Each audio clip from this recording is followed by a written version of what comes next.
So, Tracey, thank you for doing this podcast. It's a pleasure to be able to sit down and talk with you. Can you tell me a little bit about yourself and what it is that you do? Absolutely. So my name is Tracey Brame, and I have I'll give you my long title, and then I'll kind of break it down. I'm the Associate Dean of Experiential Learning and Practice Preparation at Cooley Law School.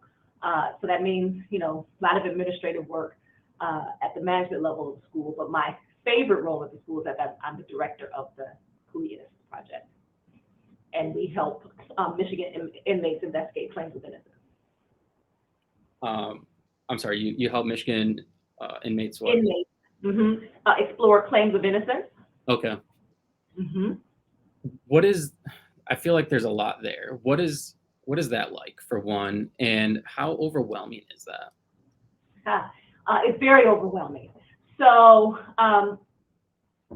there are two Innocence Projects here in Michigan. There's ours, and then there's one at the University of Michigan. And we correspond with Michigan inmates who want help, right, with what they consider to be wrongful incarceration. Our clinic specializes in forensic and DNA work.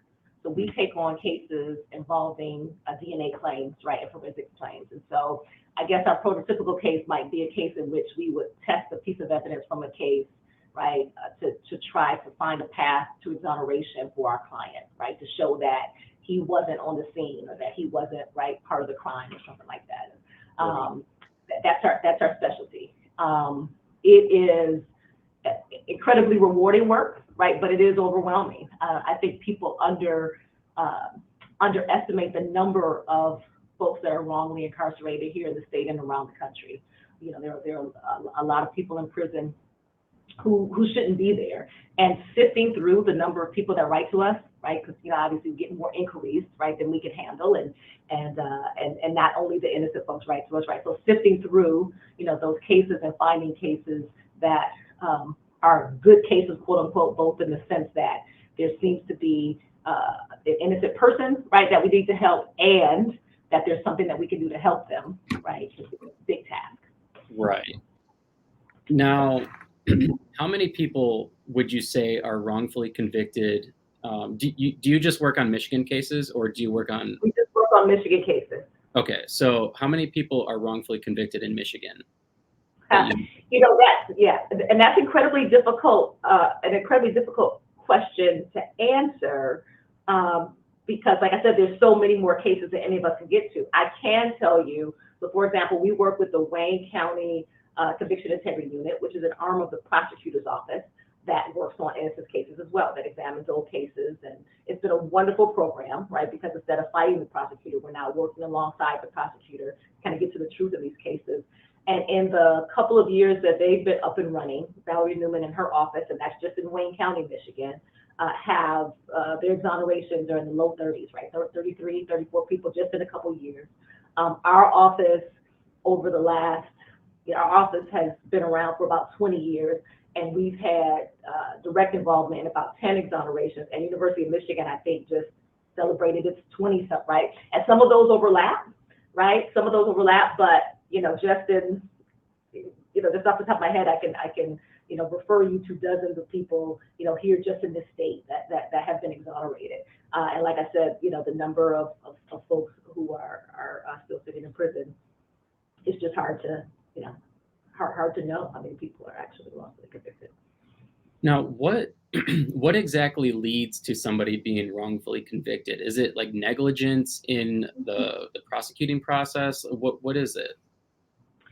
So there are a number of factors that lead to wrongful convictions, and people often think of wrongful convictions as kind of this nefarious conduct on behalf of the government, right? Planting evidence or sloppy investigations, et cetera. And that does happen, right? Certainly happens sometimes, and certainly before there was such thorough DNA testing and post-conviction investigation, it happened more than it does now. But there are also, right, other circumstances that might not necessarily be nefarious, right? That might not be purposeful. So one of the dynamics we see is that there's a lot of pressure on police departments to solve crime, right? And once they zero in on the suspect, sometimes, you know, they start to engage in what we call a suspect-based investigation, as opposed to a broader investigation. That they might zero in on John Doe, and their investigation turns into, let's show that John Doe did this, right? And so, you know, they're looking for pieces of the puzzle to put together to show that they did it, when, you know, in actuality, right, it wasn't them. And, you know, but they have narrowed their investigation, right, in that way. There are sometimes, you know, false forensics that lead to wrongful convictions. We had a case where our client was convicted in part based on bite mark evidence, right? So bite mark on the victim matched his dental plate, right? And bite mark evidence has been shown to be unreliable, right, and specious. And so, you know, those kind of things have led to wrongful convictions. People assume that, particularly in cases where there are confessions, for example, that, you know, there's no way anybody would confess, right? They were actually innocent. But we found that there are coerced confessions, right? That people under dire circumstances will say just about anything to be able to go home, right? On a promise of mercy, right? They'll say just about anything. And again, sometimes they're browbeaten by horrible cops. Sometimes the police officers think they have the right person. They're just trying to get a confession. Does ethics have anything to do with that? The way they do the interviews post like a murder or something, the way that they talk to the person who possibly committed the crime, is it the way they conduct their ethics around it? Sometimes, right? Like I said, sometimes it's just, like I said, the police officer thinks that they have the right person, and they're you know, trying to get the story. They're trying to get a dangerous person off the street. But if you think about, right, what any of us would do to try to get somebody to tell us something, right? You know, the police officers use, and detectives use tricks, right? They use, you know what I mean? They everything from, you know, sleep deprivation to, you know, kind of hours-long interrogations and things like that. And, you know, one of the things that we see is that in most states, including Michigan, police officers are allowed to tell a suspect something that is not necessarily true in order to get them to confess, right? Your buddy's in the other room. He's already confessed to this, right? He's already told you were involved, so you may as well confess, right? And that is not necessarily an illegal thing to do, right? We might think it's a tricky or unethical thing to do, but it's not necessarily an illegal thing to do. So the things that you would guess, right? Isolation from attorneys and from family members, you know, coercive tactics, just, you know, in general, you know, yeah, false information about what they know about the crime. All of those things kind of go into people. Wow. I didn't realize that was completely legal in Michigan. That's wild. That is really wild. My next question is, how often is there any recent cases where somebody was wrongfully convicted, or is this something that was kind of something of the past because of the lack of communication, the lack of media, and the media coverage, and the lack of technology?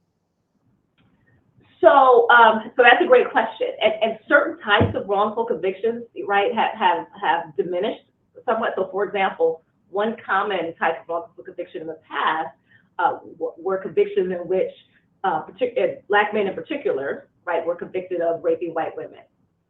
And part of the dynamic there is that we now know that eyewitness, right, identification is not always accurate, right? Not as accurate as we think it is. And in particular, cross-racial identification can be problematic, right? So we know a lot more about that than we knew 20, 30 years ago. And we have much better, again, DNA testing and technology than we did back then. So what we're starting to see now is that recognizing those identification issues up front and having more DNA testing at the front end of the case, right? Instead of doing DNA testing 15 years later and saying, oh my God, it wasn't him, have reduced the number of those kinds of cases, right? Wrongful convictions and those kind of sexual assault cases. But they still happen quite frequently, right? And disproportionately to people of color in just about every other, right? Every other realm. It's just tough. Like I said, if we think about the rate of error in just about anything, like, you know, nothing that we do is foolproof. And when you're talking about something that's complex as a criminal investigation, right, with all of the kind of incentive, perverse incentives that they are in there just to solve the crime, it's inevitable that people are going to get caught up, right? And so we have, cases that have been around for 30 years of people that were convicted, like you said, back when, we knew less than we know now, but we also have more recent convictions where they got the wrong person. And again, one of the good developments in Michigan is that we now have these conviction integrity units. I mentioned the Wayne County Prosecutor's Office, but we also work with the State Attorney General, Dana Nessel. Her office has a conviction integrity unit as well. And there's now more of a recognition from the government that sometimes we get it wrong, right? Part of the problem in the past is that, we were kind of banging our heads against the wall when we said, hey, we think this person, right, might not have done what they were convicted of, and there was a reluctance on the part of the government, right, for whatever their reasons might be, to acknowledge that, right, to admit making a mistake, to admit that they might have the wrong person. But now, there's at least a movement where, prosecutors' offices are opening these divisions that actually acknowledge that mistakes do happen and are willing to investigate. So. Now, when somebody's wrongfully convicted and they are finally released and they're finally out of prison, their life, is in front of them now outside of prison, do they have any sort of compensation? Is there anything that the government or maybe you guys would offer them, any services? So again, so great question, and we've come a long way in that regard as well. So there is actually a Wrongful Incarceration Compensation Act here in Michigan that provides an avenue for wrongfully incarcerated individuals to seek compensation once they're released. And it's a relatively narrow path. There's, things that they have to prove. They have to show actual innocence, and they have to show, certain things in order to apply for that compensation. But they can get up to $50,000 per year of wrongful incarceration through that process. Formerly incarcerated folks also they'll file 1983 or civil rights actions against the entities that prosecuted them, that investigated the case and prosecuted them. So there's, obviously that legal avenue if they can show that there was wrongdoing on behalf of the investigating agency, right? Sometimes they seek compensation that way as well. So those are the two really kind of avenues for recompense, for compensation, right? To actually, try at least to make someone whole from a financial standpoint. There are more and more services also to help people once they get out. The Michigan Department of Corrections has been doing a better and better job. So when someone is paroled after serving a legitimate sentence, right, in the last 20, 25 years, there's been an advent of a lot of reentry services, recognizing that most Michigan inmates, most inmates in general, are not going to be in prison forever. So unless you got a life without parole sentence, right, you're going home one day. And there's a recognition that for that inmate's well-being as well as for the community, we need to try to prepare them to come home. And up until recently, you didn't see that same level of service for wrongfully incarcerated, right, individuals, because it's just a different process, right, than parolees. Now, again, now that there are more people coming home, right, with more folks working on these innocence cases, the Michigan Department of Corrections is doing more as they prepare people to go home and make sure that they have things that we take for granted, right, like an identification, right, card that they can use to open a bank account, right, to rent a house, things like that, employment services, mental health services, educational opportunities, et cetera. Our office, has relationships with people in the community that we try to connect our clients to as needed. Some folks come home and they have a very great support network, but their family has been, with them all along and has been waiting their return. We had an exoneree last year who his family came to the post-exoneration gathering in a party bus. There were that many people, right? But we have another client who's exonerated last year who had lost everyone. He had been in for 33 years and lost everyone. And so we, helped him get an apartment, all of those things. So it really it depends on what any given individual needs. And, like I said, Valerie Newman at the Conviction Integrity Unit in Wayne County does a lot to support wraparound services for folks once they're released as well. That's really cool. And I think that's extremely important for people who are just getting out of prison. I work at General Motors, and I have a guy that works in my team that was just paroled. He had spent most of his life in prison. He was I think he's 68 or 70 or something. Wow. And so like it's kind of cool to see how somebody who was in prison that long was able to get out of prison and then actually land a what would be considered a good paying job. Exactly. And I mean, if you think about how much development, right, there is in your life, in your adulthood, right? So many of my clients spend their young adulthood. They maybe have been incarcerated when they were 19, 20 years old, and they're coming out at 40, 50, 60 years old. And all of those milestones, right, again, that we take for granted in the natural course of, adult development, they haven't had an opportunity to do. And so it's great if they have that support out there, that kind of safety net of a job and of support. And, little things, using the cell phone technology that wasn't around, right, when they went in, just Right. a little bit that we don't think about day to day. Well, I think that the whole idea of people, like, because it used to be kind of the idea of if somebody went to prison, then they should be shunned from society for the rest of time. But in reality, they're going to be a part of society at one point. So we need to try to find a way to integrate them back in, and so that when they can be a part of society, they can be a productive member of society again, and of the Exactly. community.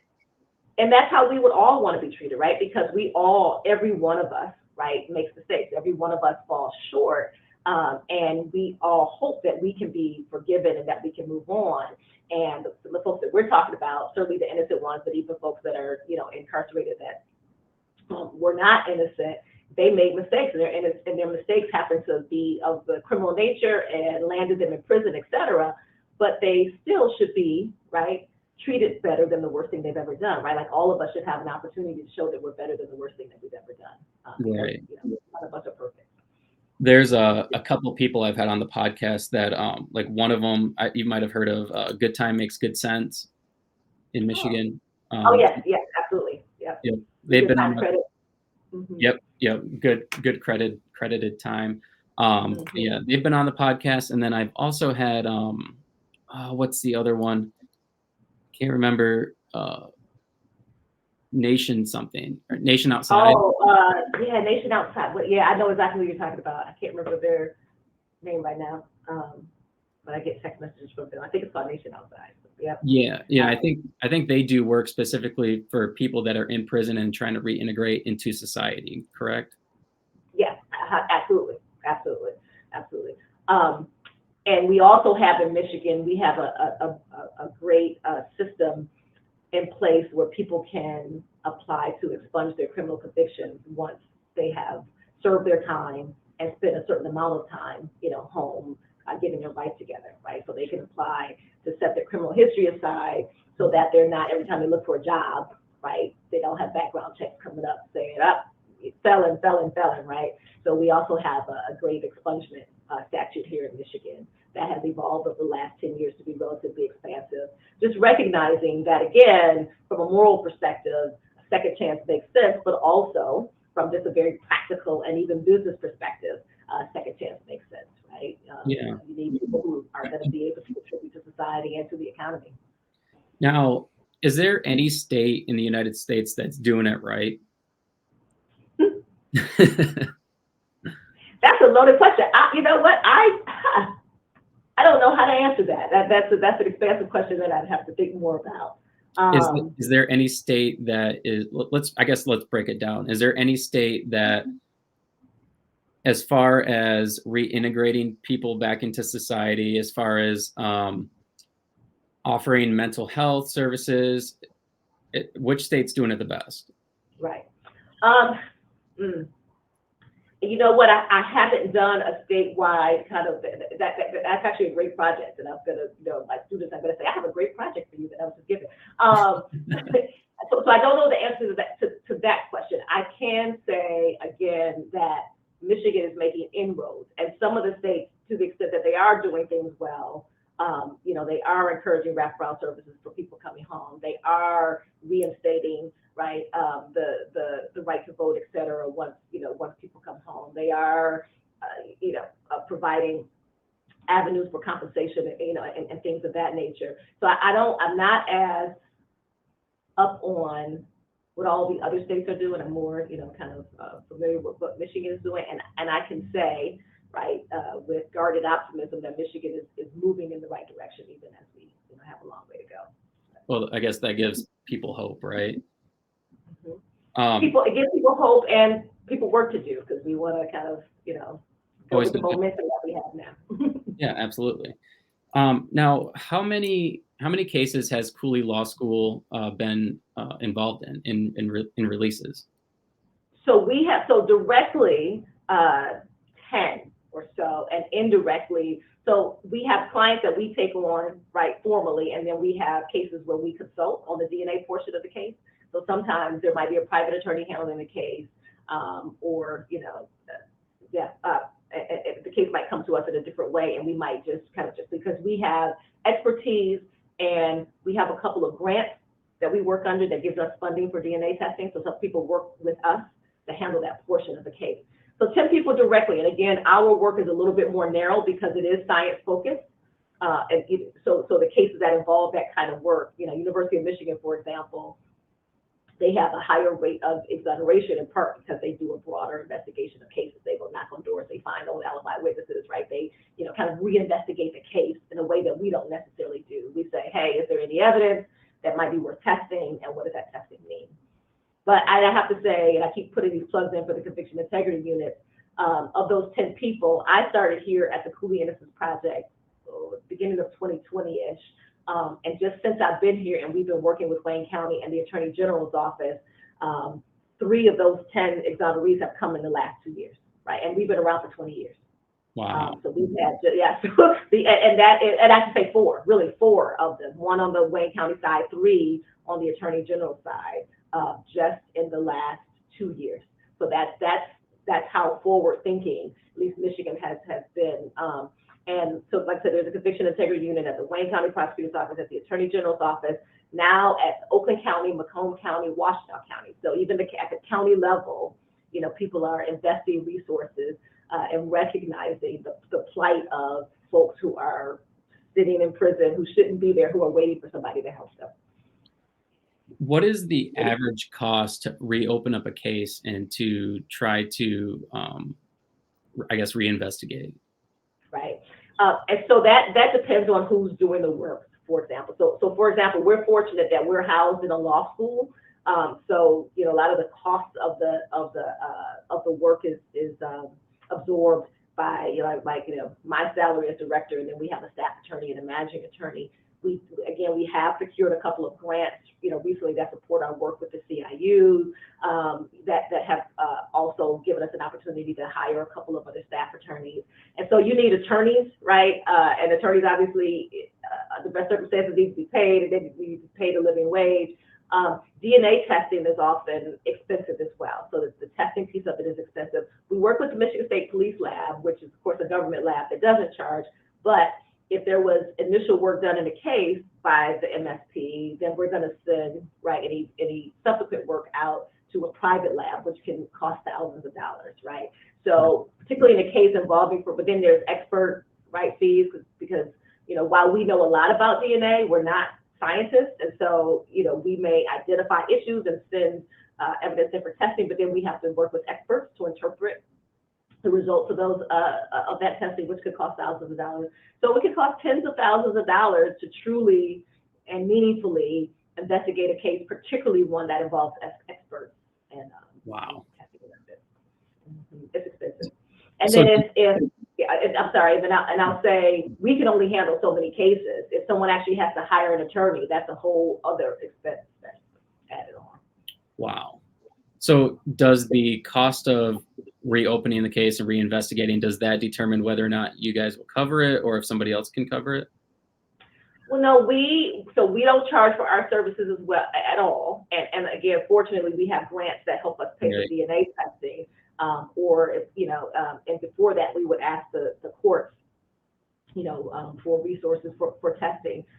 So it doesn't really govern whether we take a case. What it does do, though, is it reduces the number of cases that we can handle at any given time, right? Because we only have so many people in our office, right? And we only have so much money. And the cases can take, we have clients that we had for years, right? Like one of our exonerees from last year, we were working on his case for 18 years. And, we had to wait for Sometimes you wait for the law to change. Sometimes you wait for technology to advance. Sometimes you wait for politicians to change over, et cetera, because there's so many moving parts in in many of these cases. So these cases can go on for years. So finding that balance between making sure that we're thorough and we're not giving up on a case, right, that might take 10 years to break, but we're also getting to the backlog of people that are waiting. That's kind of a tricky proposition for us. And so fortunately, we have student help. We have our clinic, as well as University of Michigan. They draw on student volunteers, student interns to help investigate the cases, et cetera. So, the resource issue doesn't stop us from taking any individual case, but it definitely reduces the number of cases that it could be. Yeah, I understand that. What is that moment like when somebody is finally freed and they have freedom? Like, what is that feeling like for you? Somebody who obviously is passionate about helping these people. It is hard to describe a feeling that is better than that, right? So, being able to, we ceremoniously, when these cases are come to an end and we get a good result. And lately, like I said, we've been partnering with the CIU, and we'll go to court and we'll agree to dismiss charges, stipulate to dismiss charges against our client, and then we get to go and pick them up from whatever facility they're at, right? We might meet their families there and their friends and all these support folks. And my very first case here at the clinic, and I can't take much credit for the investigation of it because I had just gotten here, but it was a case that we were partnering with the AG's office, and one of my first tasks was to go to a facility and tell a client that he was going home. And I tell you, that was the absolute best feeling in the world. And I think, that's why there's so much support for this work, so much bipartisan support for this work, because who can't wrap their minds like that? Who can't, get excited about, people have differing feelings about people who have committed crimes, right? And who are currently incarcerated, and when they should come home or how they should be treated when they come home. But someone who was innocent, right? You're hard pressed to find anyone who doesn't get excited about them coming home. But it's a little bit tempered by, sometimes you step back and you realize, but they lost 25 years of their life, right? So as happy as we are, we're just so elated that you finally get to come home, right? That next day you wake up and you say, now they have to put these pieces back together of their life. And how do you, even with, the Wrongful Compensation Act, and even with resources and dollars that they might receive and community support, how do you make up for that 10, 15, 25 years, that they didn't have with their family, or freedom that they didn't have? And, like I said, that's where the kind of mental health piece comes in, and the kind of, recognizing that while we should be really, really happy to go and watch somebody walk out the prison gates, we should also be working very, very hard to prevent these convictions from happening in the first place, right? And devoting whatever resources that we can to handling as many of these cases as possible, so that people, because it is a job that is full of emotion, right? You mentioned the word, you used the word overwhelming at the top of the hour, and it really is an overwhelming system. So much so that we talk to our staff a lot about, secondary trauma and making sure that we're taking care of ourselves, because, we are working with folks that are dealing, again, if you can imagine being someone who knows in your heart that you didn't do what you were convicted, and I'm talking conviction for like first-degree murder, like you're in prison for life, and you did, like the psychological toll that takes on you, and we're working with these clients, and sometimes, we have a breakthrough and we're joyous and we're able to bring them home. Sometimes we agree, like in our heart, that we think this person is innocent, and for a variety of reasons, there might be nothing we could do. There's no evidence left to test. There's no, and so it is both joyous and heartbreaking, depending on the day. And, we just try our best to celebrate the victories, but to stay in touch with our clients, right? To make sure we all went to a basketball game over the break, to a Michigan State basketball game over break with some of our clients, to make sure that we stay in touch, and we let them know that, they are more than just some guy we got out of prison, but that, we try to welcome them back to community and society. What kind of effect do you think people getting released from prison has on a community in their local communities?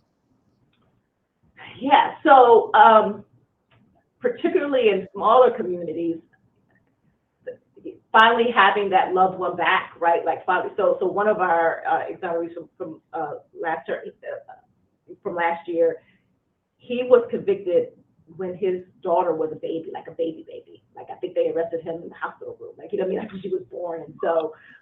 And so you know, he missed her growing up, and she's graduating from college, and she's just a wonderful young woman. So and you know, there were two brothers that were wrongfully convicted and released at the same time. And their mom had been their biggest advocate over the 25 years that they had been in. And the impact of their being able to rejoin their family has just been, again, immeasurable. You know, just you know, hard to explain. No matter how, you know, I'm a mom, right? A mom is a mom, and your baby could be 16 like mine or 47, right? That, you know, that's your baby, and watching her get her children right back, and that young woman to get her father back, it can be incredibly impactful.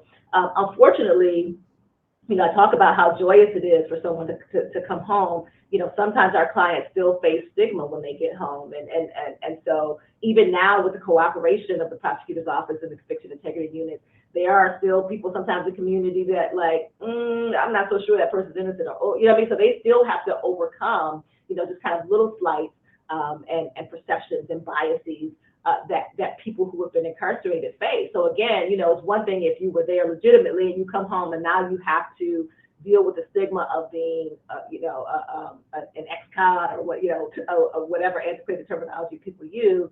But, you know, to have been innocent and spend all that time and still have to feel as though you have to explain yourself over and over again. So I think it can be a feeling of restoration for a community. I think it can be a healing, you know, for a community. But I think that's a great question because, you know, obviously the incarceration and the release affects the inmate and their family most, but it does also, and the community has to come to grips with the fact that, you know, they sent away, right, a member of that community wrongfully, right? Because the prosecutor's office, the police agencies are part of that community.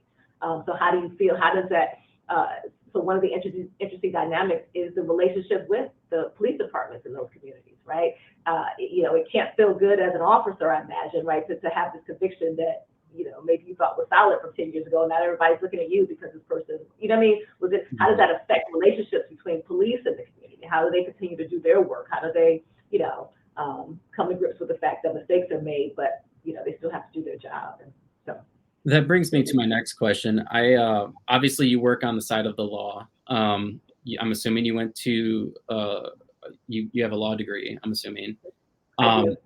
Now studying cases like this and seeing a lot of maybe some of the false accusations and some of the maybe some evidence was, you know, messed with at some point. Do you have any distrust for law enforcement? I mean, because there's like a huge, I mean, people are like more than ever, I guess, they doubt law enforcement and they don't trust them.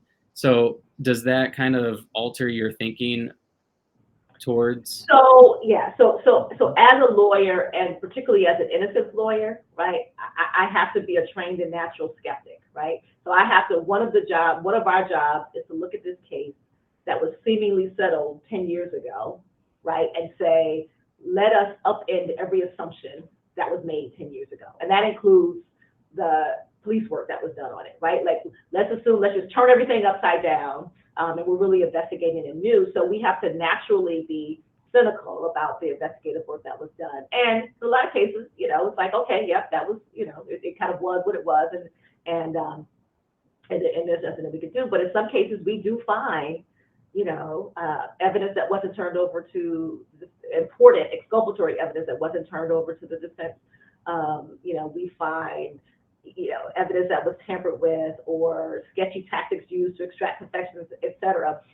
But I guess I'll say what I tell my son, right? I'm the mother of a young African-American young man, and I tell him all the time that police officers, investigating agencies are full of people, right? Just like we are all people, people trying to do a job. And I think most of those people are truly trying to do their job, right? They went into that profession, trying to make a positive impact on their community, to eliminate crime, or to make sure that there's justice served when there are crimes committed, et cetera. But just like in any other organization, right, there are people who cut corners, right, or who are in it for the wrong reason, or who over time, right, become jaded and think that everybody they encounter, well, if he didn't do this, he did something, right? You know what I mean? And I think that there's some perverse incentives in the system, right, that kind of lead to behavior sometimes that makes us cynical. So, for example, one of the factors that we see, we talked about factors of wrongful conviction. There are some convictions that are based in part on what we call jailhouse snitch testimony, right? Where you might have somebody that's in jail with someone that, all of a sudden is signing an affidavit and, come into the court to testify that, yeah, Johnny told me he also committed the crime, right? And then what you don't know is that this inmate was offered a reduced sentence, was given a plum, assignment, was, this, that, and other. So there's some incentives in the system, right, that just, that can't help but make one cynical. Right. I try my best, in working with law enforcement and working with the government, to give the same benefit of the doubt that I want given to me. But it's a line that we have to walk, because we have to ask the questions, right? And we have to make assumptions until we're proven wrong. But again, now that we have people from the government who are also working alongside of us, and if we can truly get to a place, where we have this cooperation, from investigating agencies, that, because, just as I see cops that are doing shady things, we have former police officers that are now investigators that are working with us, right? Trying to say, I saw some of the things that happened in my department. Let me help you, right? Try to track down an alibi witness in this case. So, so there's good and bad people in any, good and bad apples in any cart, right? Yeah, absolutely. I mean, like I had mentioned earlier, I work at General Motors, and so, like, it's not that serious of a job. Obviously, I'm not dealing with people's lives, but you see it in something so simple and something so easy where people don't care about their job. They just, they'll like half-ass it or whatever, like they just don't care because there's no consequences. They know they'll get away with it. And so it's like that in every field, in every industry. Like that in every field. And that's a great point, but the stakes are so much higher, right? When you're an officer or when you're a prosecutor, and if you are phoning it in, if you're seeking this, if you're pursuing this conviction because it's an easy conviction and not because it's the right conviction, right? That all of a sudden that impacts somebody's life, right? You know what I mean? And right. So yeah, you're absolutely right. You got to have people who are dedicated to doing the job well, and who aren't just and you have to deal with people having bad days. Like, absolutely. Whatever they have going on in their own personal life might affect the way they handle a case, or might affect the way they look at something, look at a situation. Absolutely. Our own biases, right? The way that we look at the world, right? Like, and so I think that, we're never going to eliminate mistakes, right? Like mistakes are going to happen because people are human, and people are going to be wrong. We have arguments in our office, about the merit of the cases that come in front of us, right? Like none of us knows. My predecessor, the former director here, immediate former director, she has a saying that she likes to say, there was an old, I'm aging myself now, old hair dye commercial back in the day that the tagline was, only your hairdresser knows, right? Only your hairdresser knows your real color. And so my predecessor likes to say, only your hairdresser knows, right? If this person really is innocent, only if this person, mistakes will be made. And I think that the valuable work comes in when we recognize that and say, let's take another critical look. We have somebody who is insisting that they just weren't there that day, that it wasn't them, right? They are screaming for help, and maybe they're blowing smoke, right? Maybe they actually, but maybe, just maybe, can we entertain the possibility that they're innocent? And what does it mean to entertain the possibility? Can we take another look at it, right?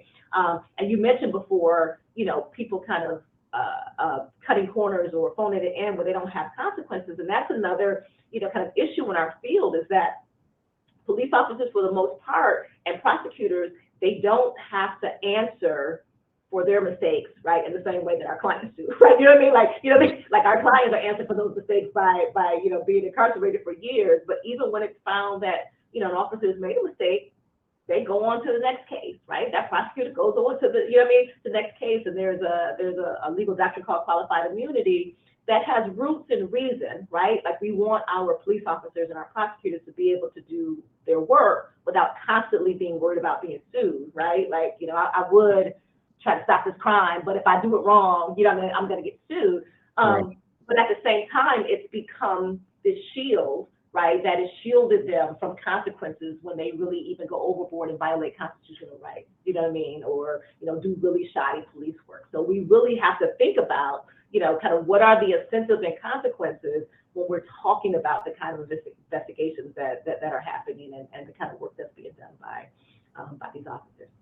Yeah, absolutely. And also we have to think about mental health for them too, because a lot of the times they become jaded and shaded, and they become emotionally unstable because of a lot of the things that they have witnessed and during their career, not just outside things, like outside of their job, not, you know, just things from home, but the things that they witness on the job. I would imagine it's a really hard job, you know what I mean? And again, I try to give the same grace and benefit of the doubt that I would want, you know what I mean? Yeah. To kind of deal with the kind of, it's you know, it's a really hard job. They wake up in the morning and they go off and do their job and hope they're going to come home, you know, at night and Right. most of them try their best to do the right thing day to day. What, I guess let's kind of go back to you a little bit. Why do you take so much interest in this, and what makes you want to do this for a living? So, besides just being a bleeding heart, just in general, right? Like this kind of general answer. I got into this profession to help people. I was raised in inner city Detroit. I'm a first generation lawyer. I grew up in Detroit in the 70s and 80s. Back when, and to a certain extent it still is, it was really hard to raise African American kids in the inner city, right, without dealing with drugs and violence, et cetera. And I fortunately have incredible parents who navigated that so well and not only got me through high school, my brother and I, but through college, et cetera. And I was able to go to law school. When I went to law school, I wasn't sure what I wanted to do. I thought I wanted to be a prosecutor, actually, and for no other, because I really didn't know what lawyers. I didn't have a lot of lawyers in my family, so I didn't really know what lawyers did. I said, maybe I'll be a prosecutor and I'll fight crime. My first year of law school, we had a guest speaker with the University of Michigan, and we had a guest speaker by the name of Brian Stevenson. And I don't know if you've heard of him, but if you Google him, you know, he has his speeches are all over the web. You'll get he wrote the book Just Mercy, and he's the subject of the book Just Mercy, and there was a movie, a motion picture a couple of years ago that was about his life. But he came to speak to us, and he is a Harvard-educated lawyer who dedicated his time, talent, and treasure to representing inmates on Alabama's death row who couldn't afford counsel. And he came to speak to our class, and he was so eloquent and so passionate. I said, that's what I'm going to do. That is now my life, right? So I became an acolyte almost immediately, right? It fit very, you know, well in line with my sense of justice. You know, like I said, I grew up in inner city Detroit at the time of a lot of violence and drugs, and when I went to college and law school and started, you know, studying kind of the root causes and effects, right, of that dynamic. For me, like I think that there's definitely a role for good prosecutors and, you know, for crime prevention. Like I want my parents to be, they still live in the house I grew up in. I want them to be safe, et cetera. But I also recognize that so many of the young men that I grew up with, right, that their lives to too great of an extent were dictated by their zip code, right, by, you know, where they happen to be born or the resources that their families did or didn't have, the people that they fell in with, et cetera. And that even people who, you know, committed crimes sometimes, you know, again, were a function of their surroundings. And I wanted to impact that. As a Black woman, I wanted to, you know, make a positive difference in that regard. Most of our clients, so, you know, I said earlier, people of color are disproportionately wrongfully convicted, right? So even though, you know, 12-13% of the population, over 40% of those can wrongfully convicted. And again, that's important to me, you know what I mean? And so that was a big driver of it. I'm also a law nerd. I just love the law. I was just telling a group of students last night, one of the things I love about the law is its potential to be this great equalizer, right?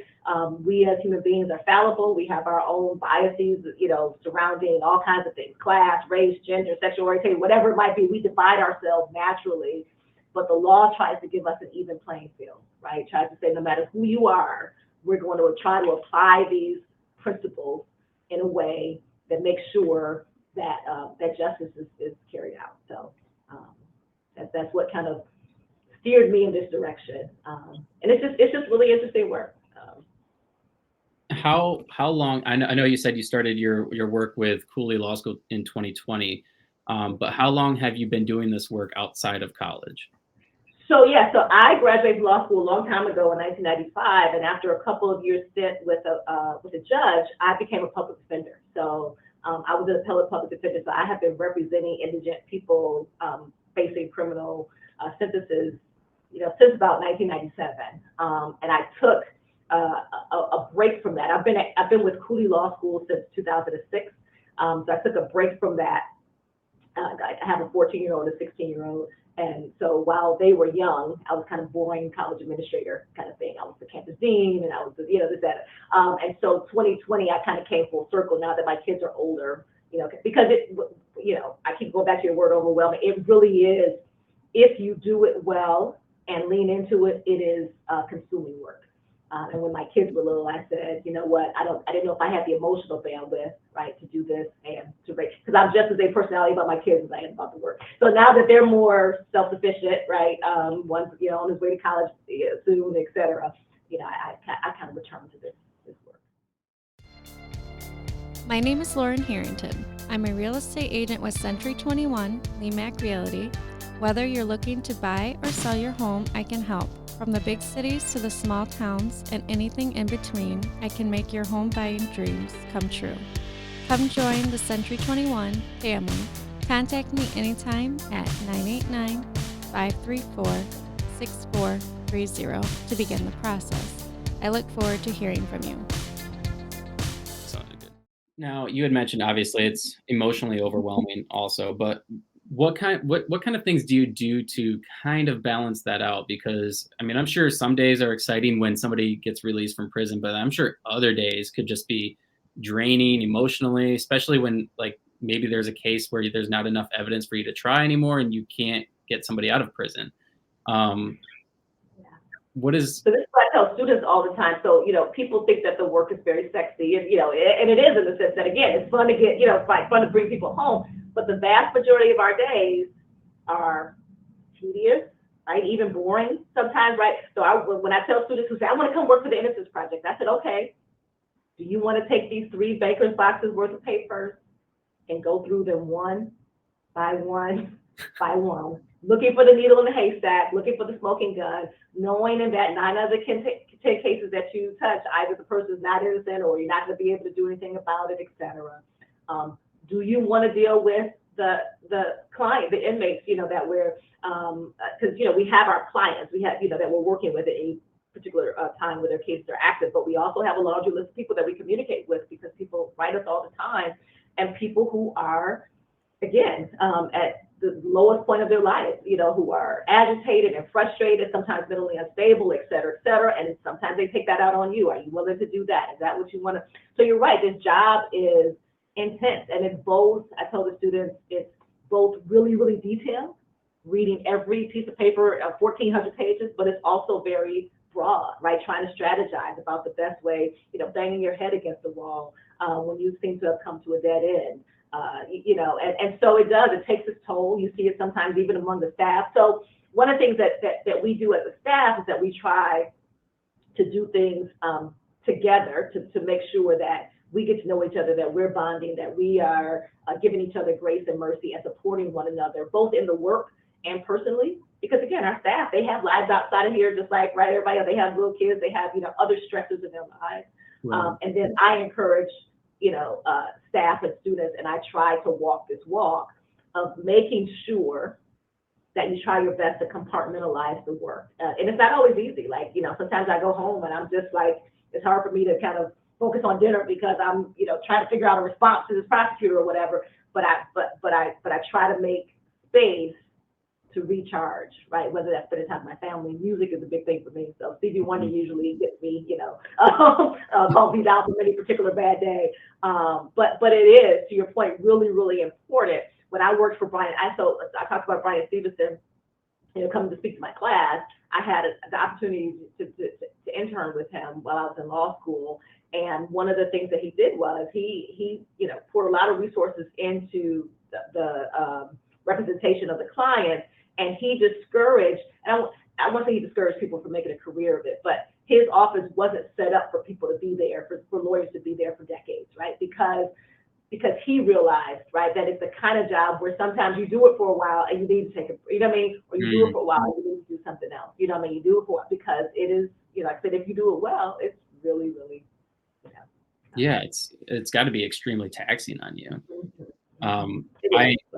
That's one thing I've realized over time is like things that you're passionate about, you focus your time even outside of work on those things. And eventually, even though you love doing it, it could be overwhelming and emotionally taxing and exhausting. Now, I had a question and it just slipped my mind. Oh yeah. Is there any cases that we should be paying attention to that you want like the listeners to kind of look up and maybe research? So, I can't really talk about cases that are in process. I wish I could. But we actually discourage our clients from getting involved with media and all that kind of stuff, because again, some of the things that go into exoneration, there's the legal aspect of it, but there's also the political aspect of it, and this and that. So we want to, kind of make sure that all stays tight. But I would encourage listeners. There is University of Michigan there's a registry, a national registry of exoneration, and in that registry, you will see just every, kind of recent exoneration across the country, and it'll tell you a little bit about the person, about, how and why they were convicted in the first place, what led to their release, et cetera, and that's really eye-opening.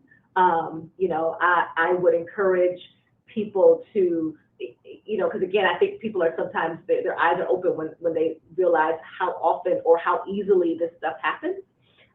So, just to encourage listeners to kind of read about it. Like I said, Just Mercy is a wonderful, it was a feature film, kind of a Hollywood film, and it's just a wonderful kind of example. And that case is it's about a death penalty case, but it's also about an innocence case. The man who was convicted was innocent, and it gives, this kind of wonderful story of how he ended up in that situation and all the work that it took.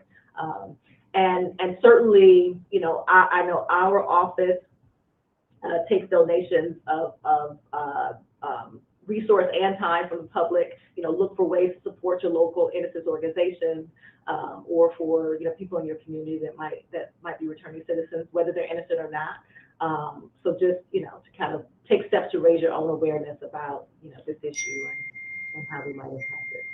Yeah, I think it's super important to raise awareness, and I think that recently, within the last couple of years, there's been obviously Josh Dubin was on Rogan's podcast, and there's been some other people going on other podcasts to help bring awareness to a lot of the wrongfully convicted cases.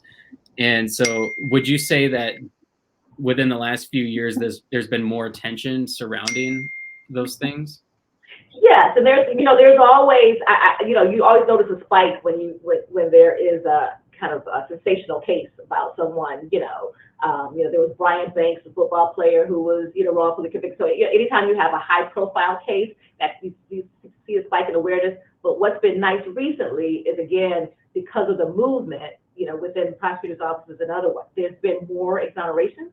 And so I think that people are becoming, it's becoming more part of the day-to-day consciousness of society, and not just this occasional thing where it's like, oh, wow, that, I can't believe that happened. It's more like, wow, another one. You know what I mean? I wonder who else needs help. So, again, that's been nice. And some of our exonerees, so, we have an exoneree named Kenneth Nixon, and he is just, I keep telling he's going to be mayor, governor, something one day. They've been doing just a phenomenal job of supporting each other, and trying to raise awareness both about how this has impacted them, but also about their brothers and sisters who are still, kind of awaiting help. So with social media and, all of those kind of things. There's just more, people like you who who host discussions like this. There's just more avenues, right, to have these discussions. And I always love, kind of talking to people who are exploring this for the first time. And they're like, wow, I just did not realize how deep this problem is. And so I never pass up an opportunity to talk about it. Well, thank the more you. The merrier with respect to helping. Yeah. Thank you again for sitting down and talking with me. I enjoy talking to people like you who are on the other side of it, but I've also sat down and talked to some like people that have been wrongfully convicted. I interviewed this lady. Her name was Elizabeth. I can't remember her last name, but she was one of the San Antonio Four. And there was, I think, a documentary on that as well. I think it was on like Hulu or Amazon. Okay. But she was 4 women were accused of like sexually like sodomizing a girl, and then I think it was like I can't remember. It was so long ago when I interviewed her. But yeah, they were wrongfully convicted and spent like 20 years in prison for it.